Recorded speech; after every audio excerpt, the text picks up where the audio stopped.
Dito. Dito tayo.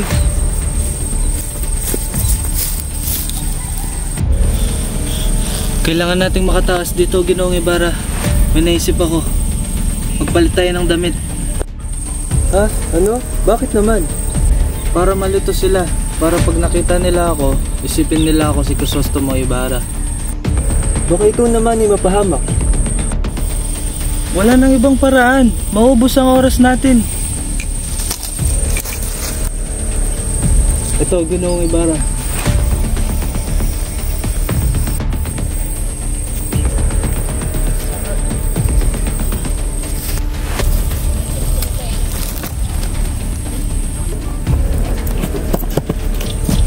Ayun sila! Vamonos! Rapido! Huli na dalawang yon! Habulin na dalawang yon! Yan na sila. Tara!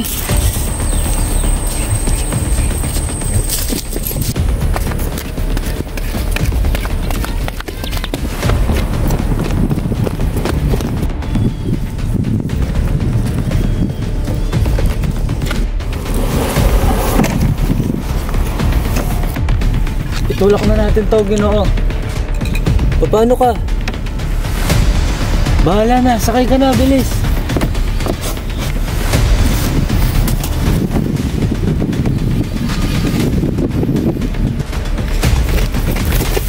Ayun, si Senyor Ibarra! Pasakay ng bangka! Vamonos! Rapido! Fuego!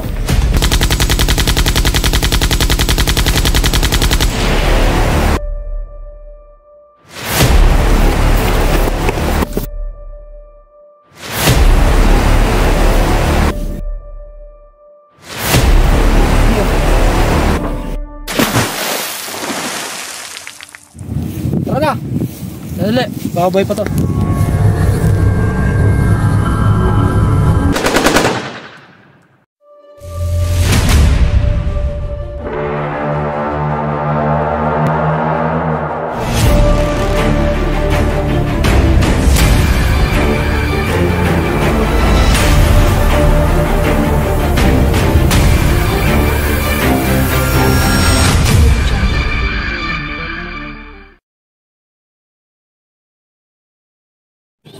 Kinabukasan ay kumalat ang usap-usapan tungkol sa pagkatalo ng mga bandido laban sa mga Kastila at patungkol sa buhay ni Crisostomo Ibarra na inakala ng ibang patay na.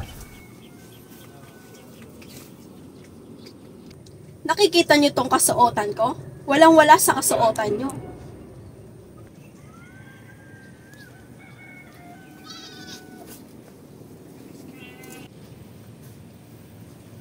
Pambihirang asawa ko na to, iniwanan na naman ako.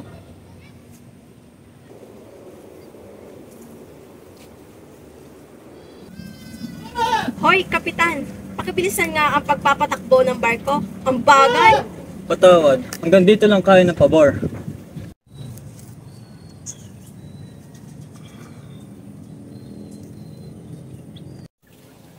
Ang babaw talaga ng ilog na ito. Ang bagal tuloy ng takbo ng makina.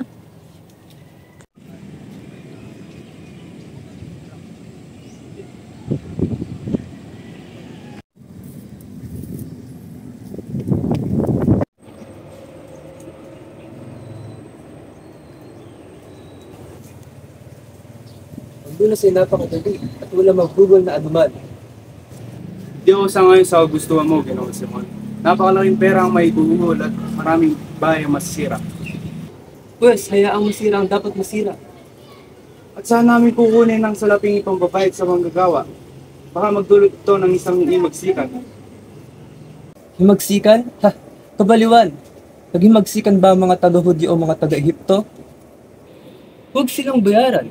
Mga bilanggo ang mga gagawa ng mga kanal. At kung hindi sapat, samahan to ng mga mamamayan. Walang ibang dapat gawin, kundi isang kanal mula sa pagpasok ng ilog hanggang sa paglabas na lalagos sa Maynila. Makakatipid pa ng lupa, mapaiikli ang daraanan at maiwasan ang pagtaas ng buhangin sa ilog. Ngunit wala tayo sa Ehipto o ni mga Hudyo. Ikinalulungkot ko, pero di ako sa ngayon sa gusto mo.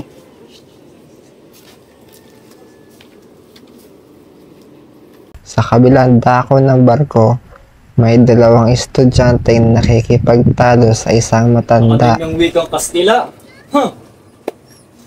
Kaya ako hindi ang masasakparan. May isa katuparan po dahil niregaluhan ko ng 2 kabayo si Padre Irene at nangako siyang makipagkita sa Kapitan General. Kung sa bagay, di naman masama panungkulang iyan. Sa panahon namin, Latin na aming pinag-aaralan. Ngayon, nag-aaral nga ng Latin, ngunit wala naman libro. Meron nga aklat ng Kastila, ngunit di naman to tinuturo.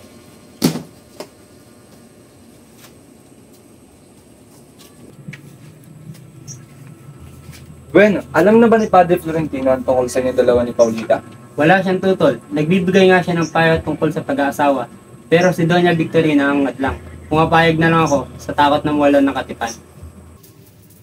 Ang totoo, si Don Tiburcio ay nagtatago sa bahay ng aking amain.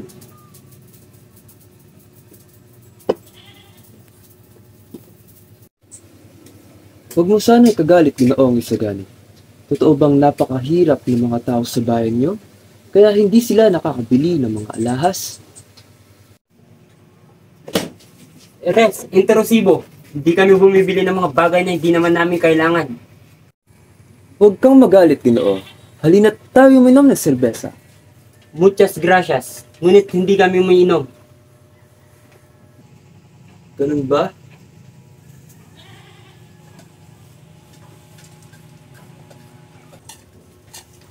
Bakit kumukulo ang dugo mo sa kanya, Isagani? Ewan ko ba? Unang tingin ko pa lang sa kanya iba na nararamdaman ko. Pero dapat tayong mag-ingat. Kaibigan siya ng Kapitang General. Talaga? Dinadalaw ba siya ni Kapitan Tiago? Aba, oo. Si Kapitan Tiago ang unang binisita. Napapabalita ang kaagaw daw siya sa mana.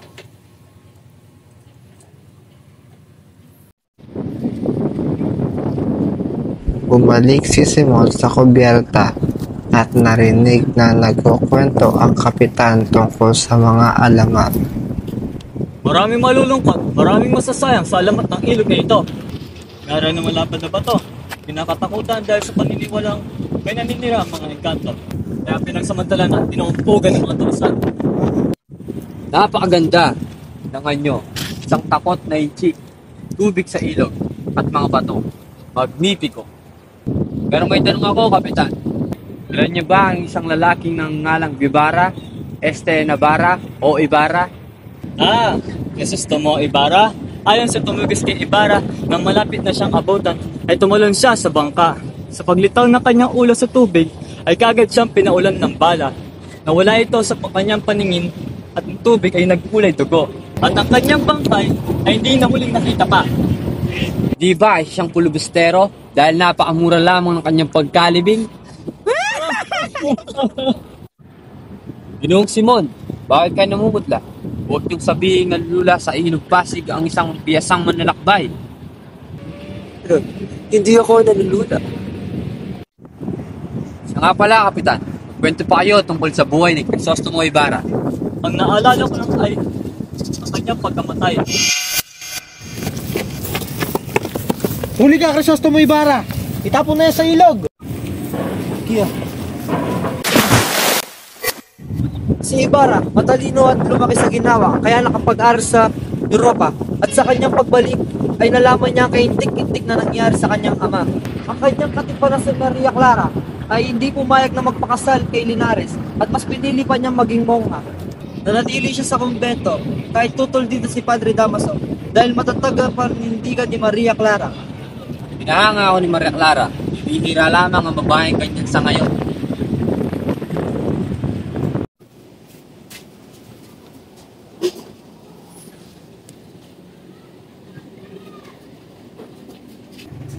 Naalala niyo ba si Kabesan Tales? Siya ang nag-aruga kay Basilio. Ang anak niya si Tales ay namatayan ng asawa at anak na dalaga. Siya ay naging kabesa de barangay, ngunit ayaw na niya ang trabahong ito. Kinukuha ng mga padre ang kanilang lupain. Ang anak niya si Tano ay naging gwardiya sibil at si Huli ay napilitang isanla ang sarili para maitubos ang ama.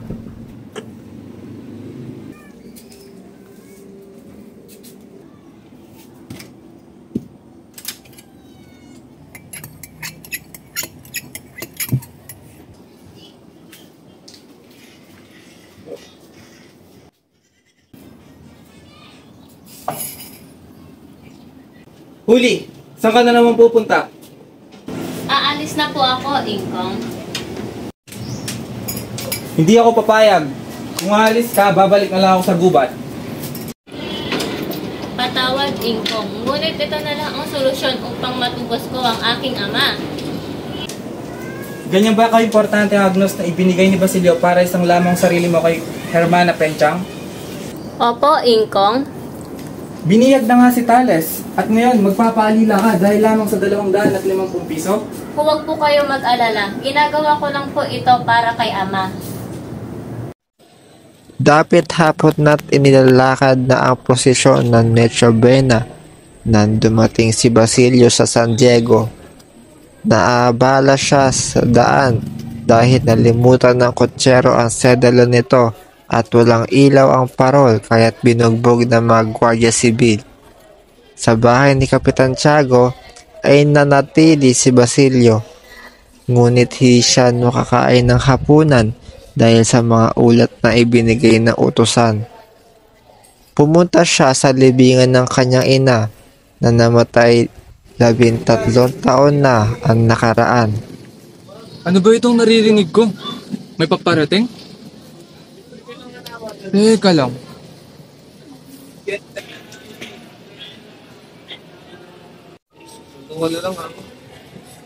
Ginoong Simon?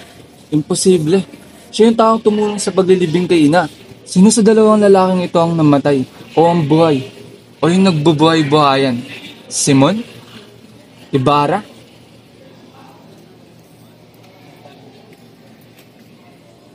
Huwag kang lumapit kung ayaw mo mamatay. Ginoo, nagkita na po tayo. 13 taon na po ang nakakaraan. Sino ako sa palagay mo? Ikaw, ang taong matagal nang inaakalang patay na. Basilio, pinagahawak ng sarili ng sasaw.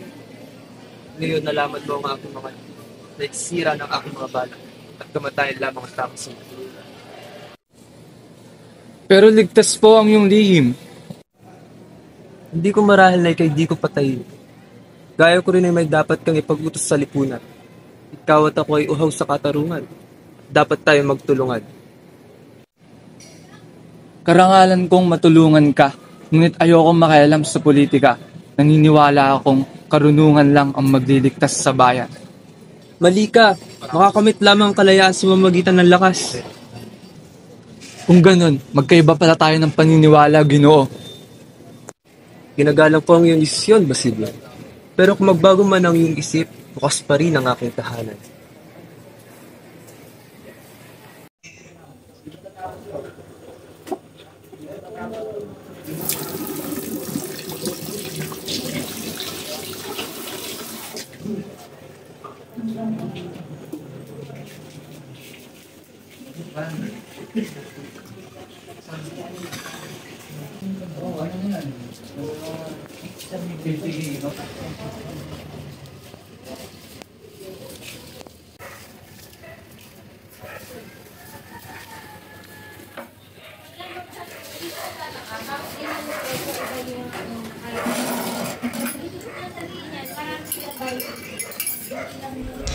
Dumalaw si Basilio kay Ginoong Quiroga upang tubusin si Huli.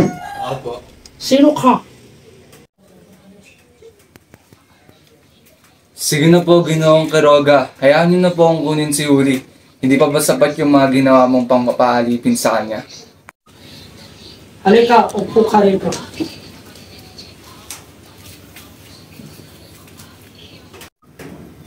Kung ganun ang nangyari, edi sana di ko na lang siya pinautang. Hindi naman pala tutubo ang aking salapi. Huwag ka nang tumutol, Ginoong Quiroga. Handa naman akong magbayad.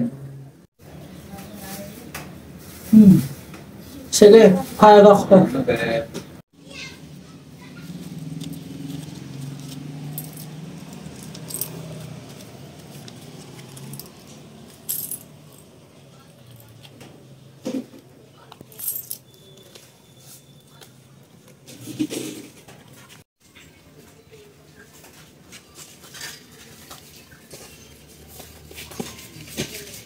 Paalam. na po. Ayos na.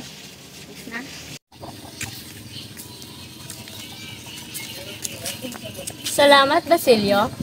Makita lang itong masaya, ay masaya na rin ako. Pero hindi ko pa rin alam kung saan kami titira. Teka lang. Bakit ka napangiti? Halika, may papakita ako.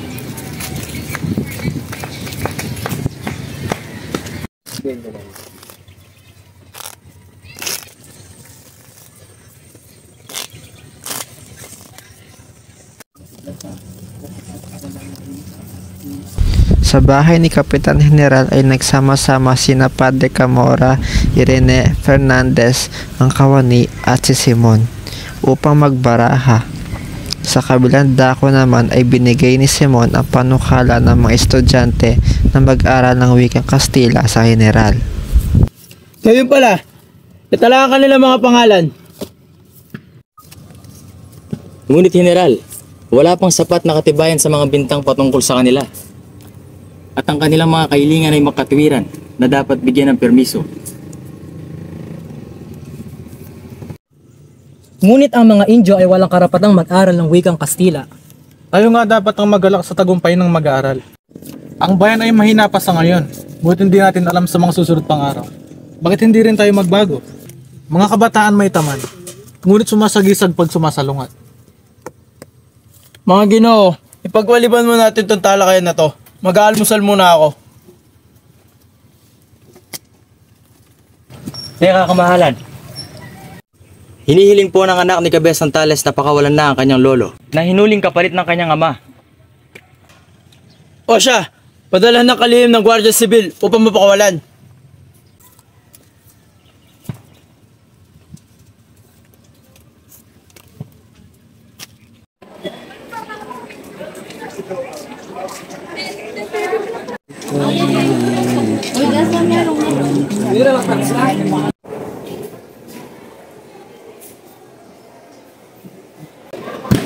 Hindi ako na talaga mag-aaral.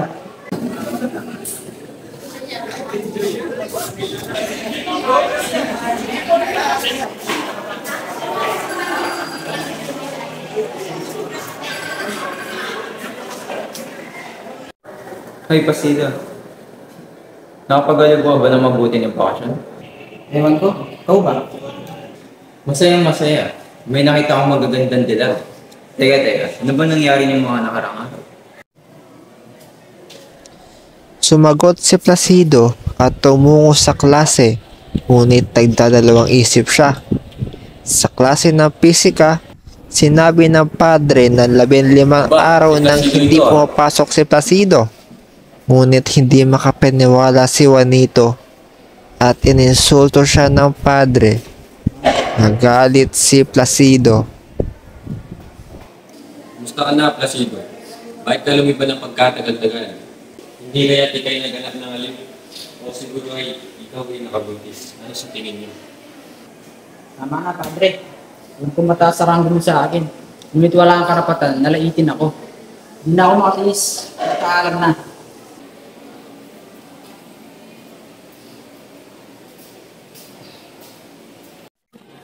Nagdaos ng salo-salo sa pansiteryang makanista sina Pekson, Sandoval, Sagani at Makaraig. Ang Makaraig, anong nangyari sa nilalakad natin? Sumakay ng lupo ng panungkalan at pinati ang nag-aral dahil sa pagkakuha sa karunungan. Kung gayon, nagtagumpay ba tayo? Hindi ko na Pekson. Magkakasama lang tayo sa kanilang karunungan dahil sa inatasan lang tayo ng balinig ng bulan. Bibigay yan sa mga yamang pipilian ng proportion. Tsaka lang tayo bibigyan ng katibayan sa pagkakatanggap. Ang nakakatawa pa ay pinayuhan ako ni Padre Irene na mag-iwan ng isang tiging. Tiging na lason? Yan ang narapat natin gawin. Akala ko pa naman ay magsatagumpay tayo. Hindi nakakala ako. Ay, naku.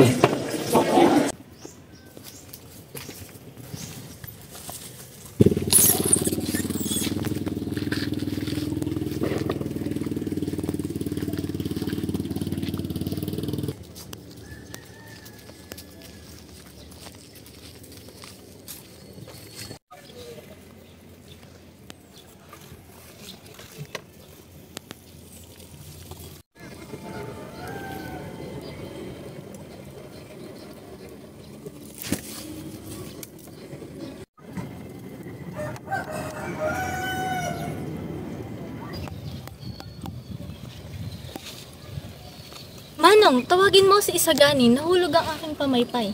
Sandali lamang po.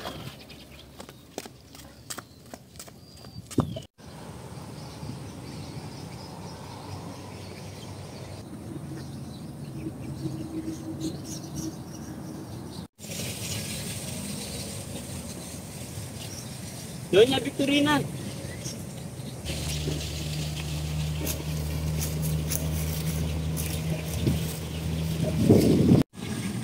Ano nang balita sa pinapahanap ko sa inyo, Isagani?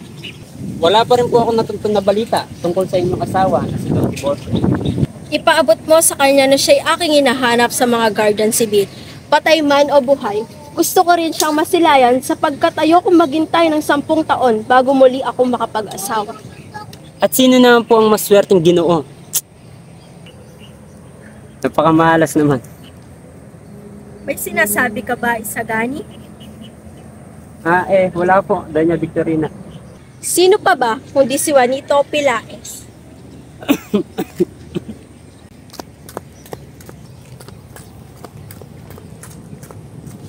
Isagani! Ang pamaypay ni Paulita ay nahulog sa ilalim ng batuhan. Baka ito'y tangay ng alon at mabasa. Nasaan siya?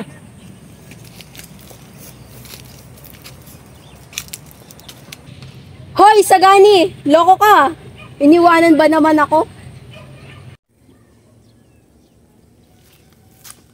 Nasaan? Ayun.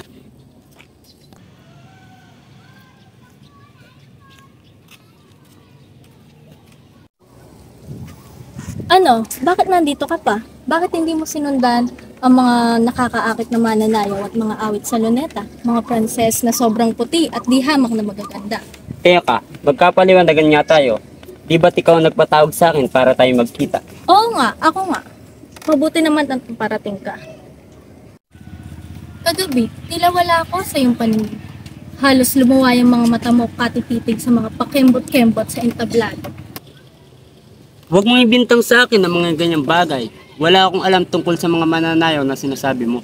Ako pa talaga ngayon yung mali. Paulita, alam mo naman ang mata ko'y sa'yo lang nakatuon. Para sa akin, kulang ang ganda ng aking bayan kung wala ang iyong kagandahan. Ngunit ang aking pangarap ay magiging buo lamang kung ang Pilipinas ay magiging malaya. Ano? Pangarap? Sabi ng tiya ko, ang bayang ito raw ay laging alipin. Paano kung mabigo ka? Kung ako man ay masasawi, masaya akong may mga kababayan makakaalala at magbibigay pugay sa aming pagsisikap at kabayanihan.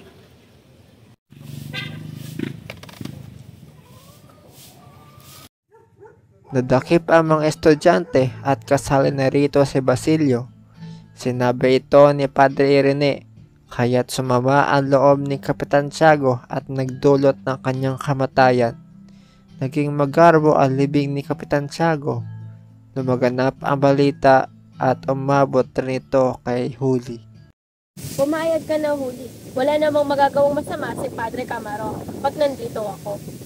Pero hindi tayo nakakatiyak. Hindi siya nakontento sa aking pasasalamat nung ipinagtanggol niya si Ingkong. Maniwala ka sa akin. Pababayaan mo bang mabulok si Basilio sa kulungan? Sige na, magtungo na tayo sa kumbyento. Kung ayaw mong pumasok, tara, umalis na tayo.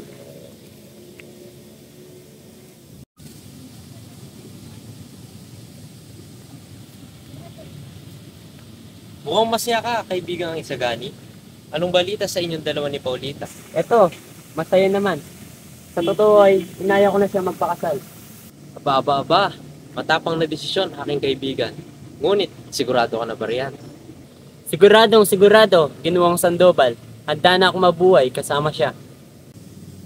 Kung ganun, tanggapin mo ang aking basbas at buenos dias. Mauna na ako. Ang araw ng kasal. Tungalay kong arana para sa dalagang walang kasing ganda. Amoy rosas ang alimuyak kung nanaisin ng tadhanang mapanlilang di hahayaan mawala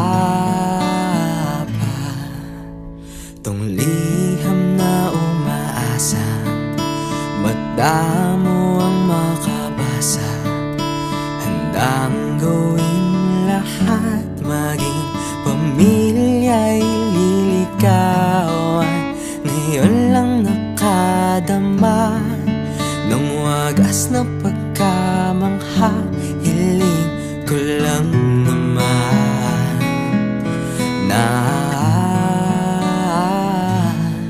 tayo na sanang dalawa, siyang huli at ang umpisa, papatunayan ang una, pag-ibig ay di mawawala. Siguradong masisiyan si Paulita nito.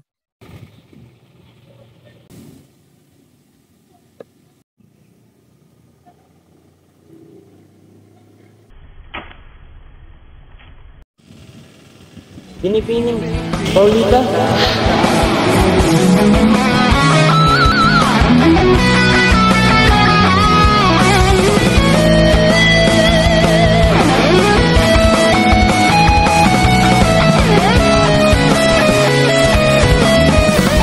Hindi ikaw ang kamay, binibining Paulita. Binibining Paulita, iniibig kita. Ito ang tanda ng aking pagmamahal at katatagan.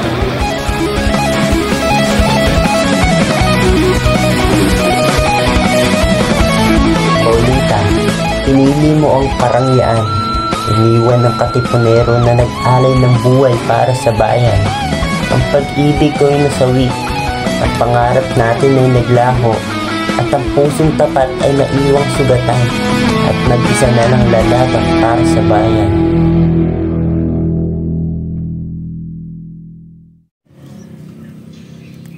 Ano? Basilio ba ka mo? Palayain niyo na po siya. Hindi pwede. Isa to leksyon sa mga tao katulad niya. Pero, wala pong kasalanan ng binata. Walang pero. Ipapatay ang batang iyon. Kung gayon, ay magbibitiw na lang ako sa aking katungkulan at magbabalik sa Europa.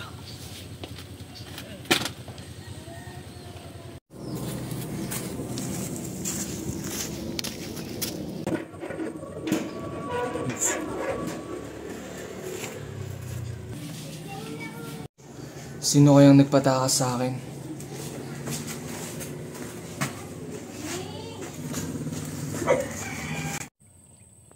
Nasaan na kaya si Basilio? Ang sabi niya dito kami magkikita. Simon? O Basilio? Pinarurusahan na ako ng Diyos. Kailangan ko nang sumama sa inyo. Nasa panig mo ang katarungan dahil kasama mo ako. Nilayuan ako ng marami dahil sa paglalamig ko. At ngayon? Halina't tingnan mo ito.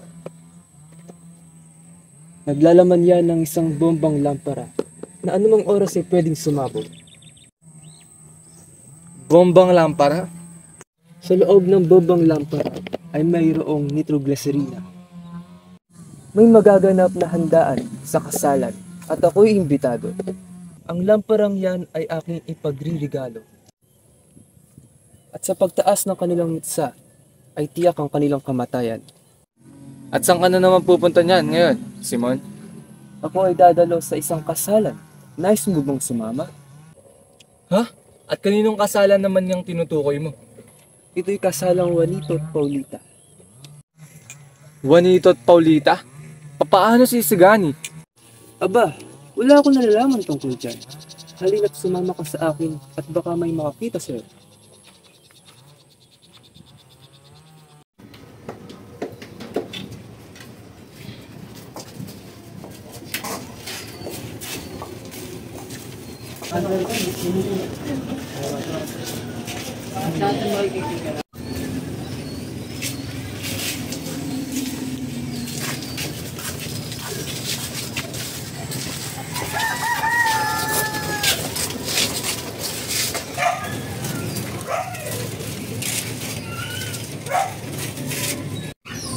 Masaya ako sa inyong kasal, anak.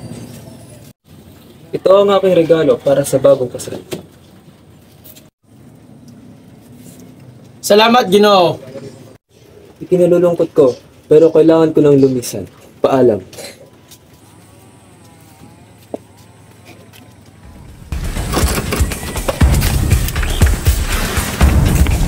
Saan na kaya si Basilio?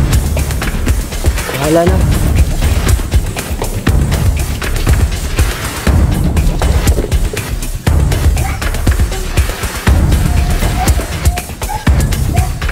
Ano ito?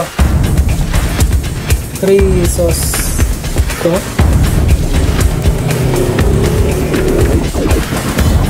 Parang pamilyar ang lagda na to. Siya nga, ito ang kanyang lagda. Juan Crisostomo Ibarra? Sino siya? Huwag na natin itong isipin. Siya lang yung biro.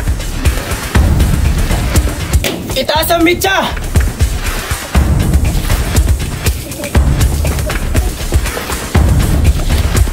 Umalis na siya. Kailangan ko na makalayo.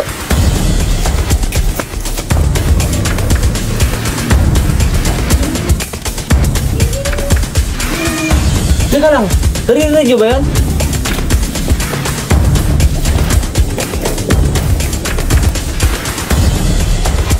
Teka lang, bomba!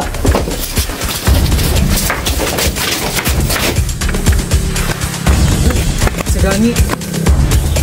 Isagani, anong ginagawa mo dito? Tara, umalis na tayo. Bakit? Nandito ako para saksiyan ang aking kabiguan. Gusto mo bang mamatay?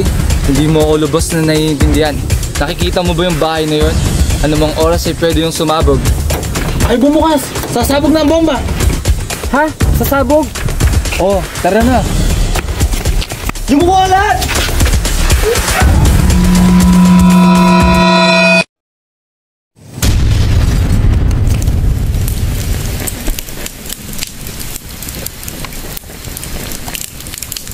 Paulina!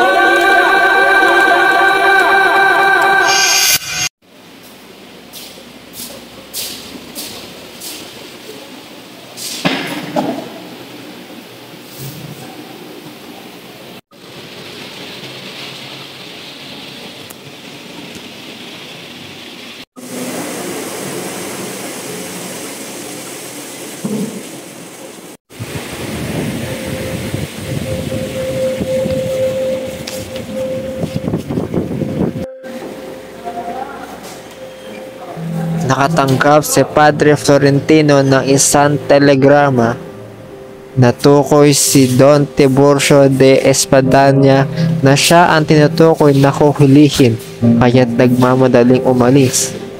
Nahulaan ni Padre Florentino na si Simon ang tinutukoy sapagkat ay dumating itong duguan sa kanyang opisina.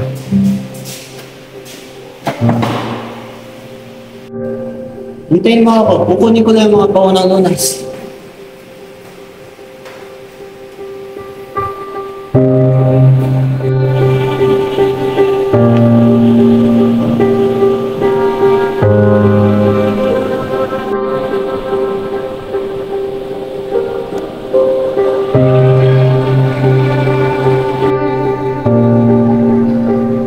Maria Clara, aking mahal. Ano pong saysay ng aking buhay kung wala ka? Si Maria Clara. Oo, siya ang dahilan ng aking pagbabalik dahil magsikan lamang makabukas sa kumbento. Patawad, Ginoo. Pero huli na kayo. Patay na si Maria Clara.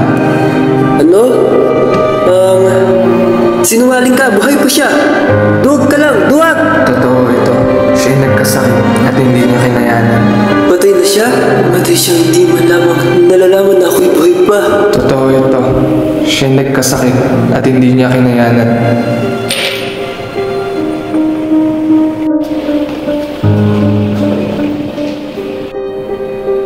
Bumisig ka, ginawa. Nandito na ako. No. No.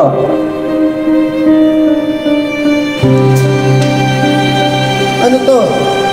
Anong ginawa mo? Hindi ko alam kung paano ko niya pasasalamatan. Walang ano man dito. Pero ano nangyari sa'yo? Isang kasalanan. Sapagkat ayaw ko nang maghirap. Tiyak na ang aking kamatayan. Sapagkat uminom ako ng lason. At ako ay may pagtatapat sa iyo, Padre. Kasi Juan Crisostomo Ibarra. Diyos ko po! Sana mapatawad ako ng Panginoon. Mapapatawad ka ng Diyos. Marahil na nang hindi niya nagustuhan ang pagkakaroon. Bakit wala nga nagdurusa? Huwag kang magalit sa Diyos, Igo. Gusto ko po sana mag-ikisal, Padre.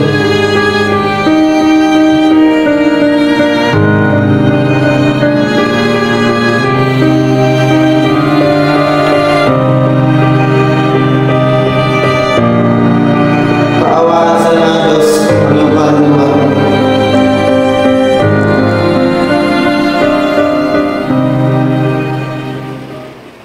Makalipas ang ilang taon.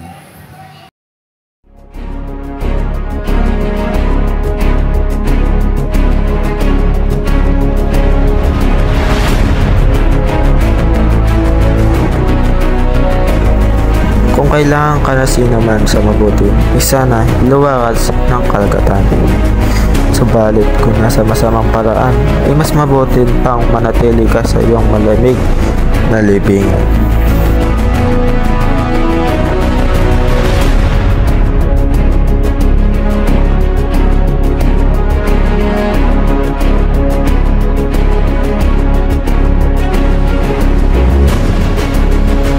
Ang kayamanan ay siyang ugat ng lahat ng kasamaan.